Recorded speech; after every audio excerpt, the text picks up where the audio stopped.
Next जो हमारी जो ग्रुप ट्रेंड है वो है electronegativity. What is electronegativity? The tendency or power of an atom, the tendency or power of an atom in a molecule to attract or pull shared pair of electron toward itself is called electronegativity. Electronegativity क्या होती है कि shared pair को अपनी तरफ attract करने की जो एबिलिटी होती है उसको आप इलेक्ट्रोनेगेटिविटी बोलते हैं. इसको हम बहुत दफा पढ़ चुके हैं. चैप्टर नंबर 4 केमिकल बॉन्डिंग हमने फर्स्ट ईयर में पढ़ा था. तो जब भी दो एटम के दरमियान कोवेलेंट बॉन्ड बनता है तो एक शेयर्ड पेयर ऑफ इलेक्ट्रॉन बन जाता है, और वो जो शेयर्ड पेयर ऑफ इलेक्ट्रॉन होता है उसको हर एटम जो है वो अपनी तरफ अट्रैक्ट कर रहा होता है. तो जो अट्रैक्ट करने की एबिलिटी होती है उसको इलेक्ट्रोनेगेटिविटी कहा जाता है. S block element being electropositive have very small electronegativity. S block element की जो इलेक्ट्रोनेगेटिविटी की जो वैल्यू होती है वो बहुत ज्यादा क्या होती है, कम होती है, क्योंकि they are electropositive in nature. अब यहां पर देख सकते हैं ये न्यूक्लियस जो है वो इलेक्ट्रॉन को अपनी तरफ जो है वो अट्रैक्ट कर रहा है. ये बड़ी खूबसूरत सी आपको तस्वीर नजर आ रही है. ये एक न्यूक्लियस है और ये क्या कर रहा है, I am following for him, he is so strong. ये जो है वो आपके पास क्या कर रहा है, यानी न्यूक्लियस अपनी तरफ इलेक्ट्रॉन को अट्रैक्ट करता है. जब न्यूक्लियस अपनी तरफ इन शेयर्ड पेयर ऑफ इलेक्ट्रॉन को अपनी तरफ अट्रैक्ट करता है तो इस पावर को, इस एबिलिटी को हम इलेक्ट्रोनेगेटिविटी कहते हैं. तो ये डायग्राम आपको बिल्कुल आसानी से समझ जा देगी कि व्हाट इज इलेक्ट्रोनेगेटिविटी. कि न्यूक्लियस का अपनी तरफ अट्रैक्ट करने की जो न्यूक्लियस का अपनी तरफ जो अट्रैक्ट करने की जो एबिलिटी होती है उसको हम क्या बोलते हैं, इलेक्ट्रोनेगेटिविटी बोलते हैं. इलेक्ट्रोनेगेटिविटी के फैक्टर्स पे बात करें तो पहला फैक्टर एटॉमिक साइज होता है. दूसरा फैक्टर इसका न्यूक्लियर चार्ज होता है. आपको मालूम है down the group electronegativity decrease होगी क्योंकि एटॉमिक साइज जो होगा बड़ा होगा. एटम का साइज जैसे जैसे बड़ा होगा न्यूक्लियस की और इलेक्ट्रॉन की जो अट्रैक्शन होगी वो क्या हो जाएगी, कम हो जाएगी. इसीलिए down the group atomic size जो होता है वो क्या, इसीलिए डाउन द ग्रुप इलेक्ट्रोनेगेटिविटी की वैल्यू जो होती है वो कम होती है. लेकिन लेफ्ट टू राइट जब आप मूव करते हो तो साइज कम होता है. जब साइज कम होता है तो न्यूक्लियस की और शेयर्ड पेयर ऑफ इलेक्ट्रॉन की जो अट्रैक्शन होगी वो बढ़ जाएगी. इसी तरह इलेक्ट्रोनेगेटिविटी की जो वैल्यू होती है वो लेफ्ट टू राइट जो होती है वो क्या हो जाती है, इंक्रीज हो जाती है. यही जैसे आप पीरियोडिक ट्रेंड देख सकते हैं इलेक्ट्रोनेगेटिविटी का कि डाउन द ग्रुप हमेशा ये क्या होती है, डिक्रीज होती है, और लेफ्ट टू राइट हमेशा ये क्या होती है, इंक्रीज होती है. ये आप देख सकते हैं. ये आपको पीरियोडिक टेबल दिखाया गया है और इस पीरियोडिक टेबल में जैसे जैसे आप लेफ्ट टू राइट मूव करते हैं तो यहां पर आप देख सकते हैं इलेक्ट्रोनेगेटिविटी की वैल्यू इंक्रीज होगी और डाउन द ग्रुप इलेक्ट्रोनेगेटिविटी की वैल्यू डिक्रीज होगी. ठीक है स्टूडेंट. नेक्स्ट जो आपके पास प्रॉपर्टी है उसको हम बोलते हैं आयोनाइजेशन पोटेंशियल एनर्जी. आईपी भी कहा जाता है आयोनाइजेशन पोटेंशियल को. इसकी डेफिनेशन क्या होती है, the minimum amount of energy which is required to remove electron from the outer most shell of a gaseous atom from its ground state. यानी किसी भी एटम की वैलेंस शेल में से इलेक्ट्रॉन को रिमूव करने के लिए जो एनर्जी रिक्वायर्ड होती है उसको हम कहते हैं आयोनाइजेशन पोटेंशियल या फिर ionisation energy. The minimum amount of energy which is required, किस काम के लिए रिक्वायर्ड होगी, टू रिमूव इलेक्ट्रॉन, इलेक्ट्रॉन को रिमूव करने के लिए, from the outer most shell, यानी आउटर मोस्ट शेल में से इलेक्ट्रॉन को रिमूव करने के लिए जो एनर्जी रिक्वायर्ड होती है उसे हम कहते हैं आयोनाइजेशन एनर्जी या फिर आयोनाइजेशन पोटेंशियल एनर्जी. ठीक है. इसका यूनिट क्या होता है, इसका यूनिट इलेक्ट्रॉन वोल्ट यानी ईवी भी होता है. इसको आप किलो जूल पर मोल भी कह सकते हैं और किलो कैलोरीज पर मोल भी कह सकते हैं. अब देखें, अगर एक एलिमेंट की आयोनाइजेशन एनर्जी की वैल्यू हाई है तो ये क्या करेगा, अपने इलेक्ट्रॉन को अपनी तरफ अट्रैक्ट करके रखेगा. जैसे ये देख रहे हैं, ये वाला जो आपके पास लेफ्ट साइड पे जो आपको एटम नजर आ रहा है, ठीक है, जिसके दांत निकल रहे हैं, तो ये क्या कह रहा है, कह रहा है mine, all mine, no touchy. यानी ये कह रहा है जितने भी इलेक्ट्रॉन है सब के सब मेरे हैं, कोई भी इनको लेकर नहीं, कोई भी इनको ले नहीं सकता, क्योंकि अगर कोई लेगा तो उसको ज्यादा एनर्जी रिक्वायर्ड होगी क्योंकि इसकी हाइड्राइजेशन एनर्जी की वैल्यू ज्यादा है. लेकिन अगर इसके कंपैरेटिवली इसके अगर कंपैरिजन में देखा जाए, एक और एटम आपको नजर आ रहा है जिसकी आयोनाइजेशन एनर्जी की वैल्यू कम है, तो वो क्या बोल रहा है, श्योर व्हाट एवर टेक. वो कह रहा है जो जिसने भी लेना है आप इलेक्ट्रॉन जो है वो क्या कर सकते हैं, ले सकते हैं, कोई मसले वाली बात नहीं है, नो टेंशन, मेरी आयोनाइजेशन एनर्जी की वैल्यू है, आप मेरे इलेक्ट्रॉन इजीली ले. सकते हैं। तो स्टूडेंट यहाँ पर आपने देखा कि आयनाइजेशन एनर्जी जो है वो क्या होती है। अभी हम बात करेंगे आयनाइजेशन एनर्जी के फैक्टर्स पर। पहला फैक्टर है एटॉमिक साइज और दूसरा फैक्टर है न्यूक्लियर चार्ज और तीसरा फैक्टर होता है आपके पास शील्डिंग इफेक्ट। अच्छा, एटॉमिक साइज का क्या फर्क पड़ता, क्या जो है वो एटॉमिक साइज किस तरह डिपेंड करता है आयनाइजेशन पोटेंशियल पर या आयनाइजेशन एनर्जी पर, इसको ज़रा देख लेते हैं कि यहाँ पर यानी सर हम यहाँ पर मेंशन है down the group ionisation potential decrease because number of shell and shielding effect increase and atomic size increase. देखिए जैसे हम बात कर चुके हैं, जैसे जैसे आप डाउन द ग्रुप आएंगे एटॉमिक साइज बढ़ेगा, एटॉमिक साइज बढ़ेगा तो न्यूक्लियस और वैलेंस शेल के दरमियान डिस्टेंस बढ़ जाएगा। तो भाई जितना ज्यादा डिस्टेंस होगा उसके इलेक्ट्रॉन को निकालना उतना ही क्या हो जाएगा, आसान हो जाएगा। तो आपका अगर एटम का साइज बड़ा है तो उससे इलेक्ट्रॉन निकालना आसान है और एटम का साइज छोटा है तो उससे इलेक्ट्रॉन निकालना क्या है, मुश्किल है। इसी तरीके से अगर आप लेफ्ट टू राइट जाते हो तो एटम का साइज छोटा होता है, एटम का साइज छोटा होगा तो न्यूक्लियस और इलेक्ट्रॉन के दरमियान फोर्स ऑफ अट्रैक्शन बढ़ जाएगी। जब न्यूक्लियस और इलेक्ट्रॉन के दरमियान फोर्स ऑफ अट्रैक्शन बढ़ेगी तो उसका एंड क्या होगा कि आपके पास जो तो आयनाइजेशन एनर्जी की वैल्यू क्या हो जाएगी, बढ़ जाएगी। तो स्टूडेंट नेक्स्ट जो आपके पास जो ट्रेंड है वो है हाइड्रेशन एनर्जी। हाइड्रेशन एनर्जी और इंथैल्पी ऑफ हाइड्रोजन भी इसको कहा जाता है। Hydration is the amount of energy release when 1 mole of ions undergo hydration. यानी जब भी जब 1 मोल ऑफ आयन हाइड्रेशन में इन्वॉल्व होते हैं तो जो अमाउंट ऑफ एनर्जी रिलीज होती है उसको हम क्या कहते हैं, हाइड्रेशन एनर्जी बोलते हैं। इसकी सेकंड डेफिनेशन है the amount of energy release when a gaseous ion is hydrated. जब गैसियस आयन हाइड्रेटेड होते हैं तो उसको हम बोलते हैं आयोनाइजेशन एनर्जी।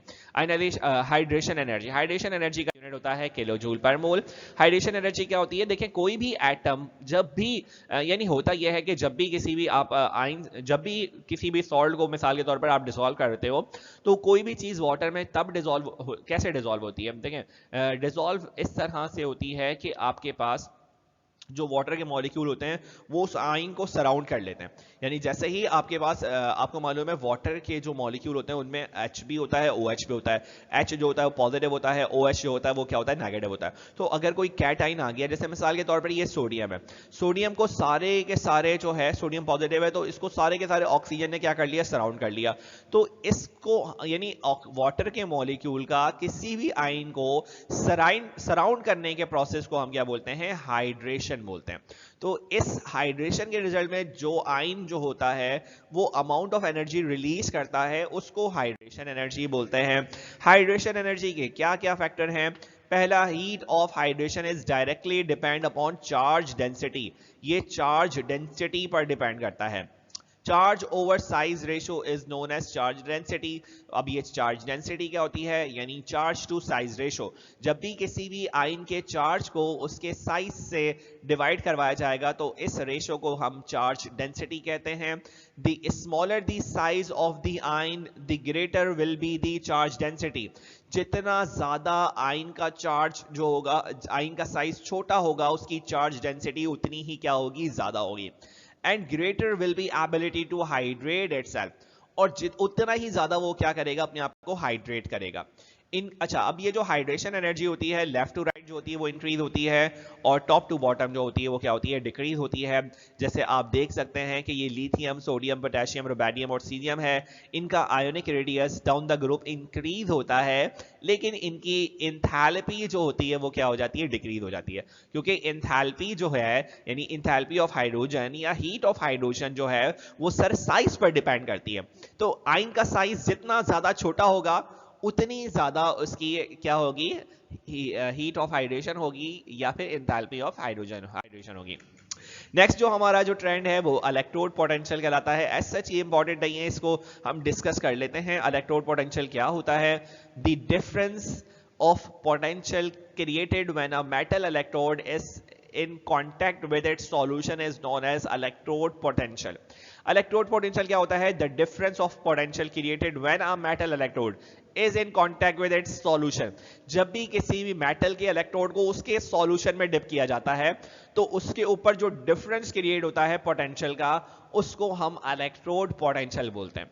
यानी सर जब भी आप किसी भी मेटल को उसके अपने सॉल्यूशन में डिप करोगे तो उस मेटल के ऊपर जो इलेक्ट्रोड पोटेंशियल डेवलप होगा, जो पोटेंशियल डिफरेंस डेवलप होगा, चार्ज के फ्लो की वजह से जो पोटेंशियल डिफरेंस क्रिएट होगा, उसको हम बोलते हैं इलेक्ट्रोड पोटेंशियल।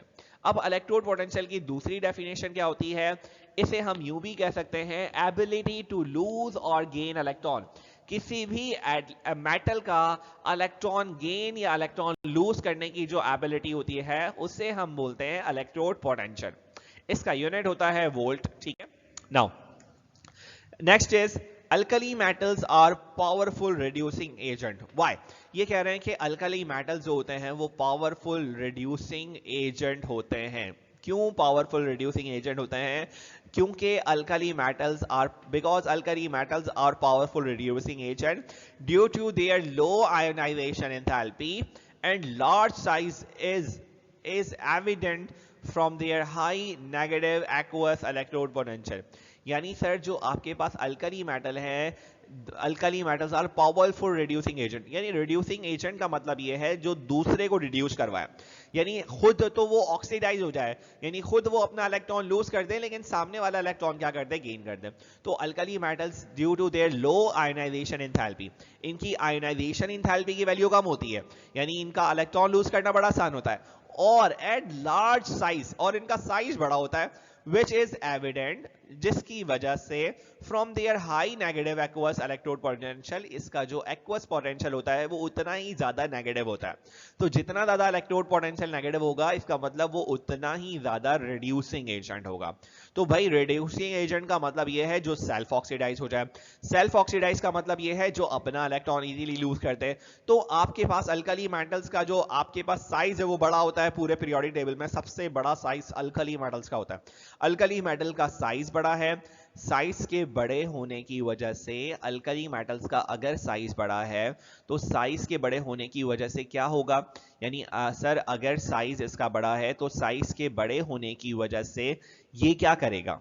यानी सर साइज के बड़े होने की वजह से इसकी आयनाइजेशन एनर्जी की वैल्यू यानी इलेक्ट्रॉन निकालने की वैल्यू जो होगी वो क्या होगी? कम होगी। इससे इलेक्ट्रॉन निकालना आसान होगा, और अगर इलेक्ट्रॉन निकालना इससे आसान है तो इसका मतलब ये हुआ कि ये इजीली इलेक्ट्रॉन लूज कर सकता है, खुद ऑक्सीडाइज होगा तो सामने वाले को क्या करेगा? रिड्यूस करेगा, और जितना ज्यादा इलेक्ट्रॉन लूज करेगा उतना ही ज्यादा high negative aqueous electrode potential, इसके ऊपर जो इलेक्ट्रोड पोटेंशियल आएगा वो कैसा आएगा? नेगेटिव आ जाएगा। नेक्स्ट जो आपके पास है वो है densities, melting and boiling point. Last आपके पास ट्रेंड है alkali and alkaline earth metals are less dense and possess lower melting and boiling point in their respective periods. This is due to relatively large volume and smaller nuclear mass than other element. ठीक है student, यहां पर हमने क्या बात की? यानी alkali and alkaline earth metals are less dense, यानी इनकी डेंसिटी क्या होती है? कम होती है, and possess lower melting and boiling point, और इनका मेल्टिंग और बॉइलिंग पॉइंट कम होता है इन देयर रिस्पेक्टिव पीरियड, अपने पीरियड में सबसे कम मेल्टिंग पॉइंट होता है। This is due to relatively large volume and smaller nuclear mass. ये इसलिए होता है क्योंकि इनका जो वॉल्यूम होता है वो ज्यादा होता है, और जो स्मॉल और न्यूक्लियर मास जो होता है वो क्या होता है? और न्यूक्लियर मास स्मॉलर होता है देन दी अदर एलिमेंट। तो अल्कली मेटल सबसे कम डेंसिटी रखने वाले एलिमेंट होते हैं, और सबसे कम डेंसिटी रखने के साथ साथ सबसे ज्यादा वॉल्यूम होता है इनका अपने रेस्पेक्टिव पीरियड के अंदर। ठीक है, और उसकी वजह यही है कि इनका जो अच्छा उस वजह से क्या होता है कि इनका मेल्टिंग और बॉइलिंग पॉइंट भी क्या होता है? लो हो जाता है। ठीक है, और आपके पास जो डेंसिटीज होती है वो डाउन द ग्रुप जो है वो क्या होती हैं? इंक्रीज होती हैं।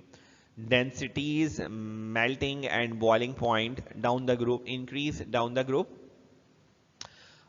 Alkaline earth metals denser then corresponding alkali metals. अब वो कह रहे हैं कि अल्कली मेटल्स के मुकाबले में अल्कलाइन अर्थ मेटल्स ज्यादा डेंस होते हैं, उनकी डेंसिटी ज्यादा होती है।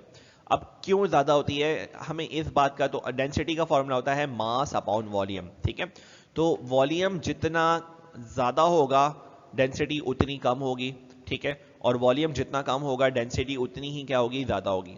तो जो आपके पास अल्कलाइन अर्थ मेटल होते हैं उनका वॉल्यूम कम होता है क्योंकि वो सेकंड ग्रुप में आते हैं। और लेफ्ट टू राइट हमें पता है कि जो आपके पास लेफ्ट टू राइट जो है वो एटम का जो साइज है वो डिक्रीज होता है। तो जब लेफ्ट टू राइट एटम का साइज डिक्रीज होता है तो इसका मतलब क्या हुआ कि अगर लेफ्ट टू राइट एटम का अगर साइज आपका डिक्रीज हो रहा है, यानी सर अगर लेफ्ट टू राइट एटम का साइज डिक्रीज हो रहा है तो इसका मतलब ये हुआ कि आपके पास डेंसिटी बढ़ जाएगी क्योंकि डेंसिटी का साइज से इनवर्स रिलेशन होता है। तो स्टूडेंट यहाँ पर हमने बात की है इस स्लाइड में densities, melting and boiling point की। तो डेंसिटीज का क्या रोल होता है इसको आपने देखा, ठीक है,